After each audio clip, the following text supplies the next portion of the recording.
I have Baby Keem coming to the show.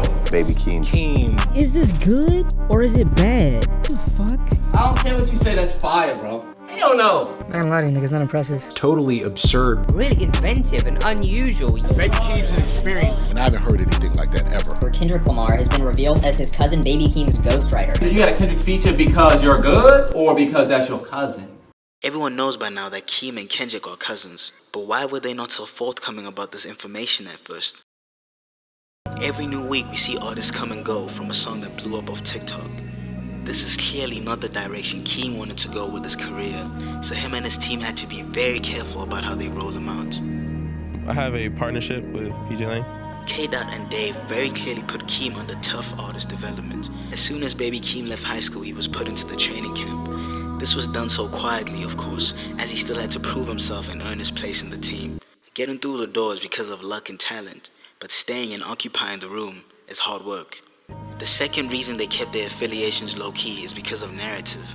During the development process, Keem hardly spoke at all, and when he did, he made no mention of Kendrick. He's a super mysterious figure. Like, you don't really know too much about his backstory. I had it all planned out, and I'm a big planner. This was purposely done so Keem would be able to build his own core fan base. People that would listen to him solely for him, and not because he's K-Dot's cousin. That nigga fire.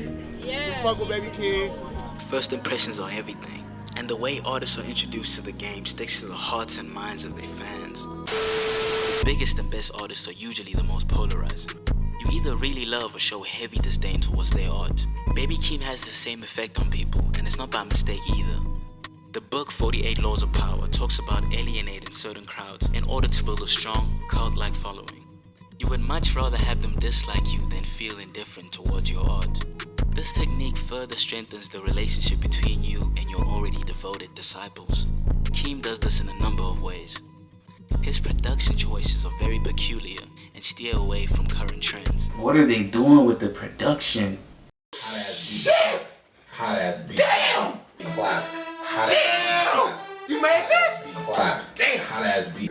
Yeah, I knew from a young age, like, I'm not trying to do what everybody does. Like, What really makes him stand apart is that he's not buying into the trends. He's not, buying into what sounds are hot right now. I was like, what? I was like, this is not hip hop. This is not rap. yeah. And while a lot of his raps are obnoxious and childish, he balances it out with very deep revelations about his childhood days back in Vegas. It's head to the ground when I walk into school, bro. You can see that shit.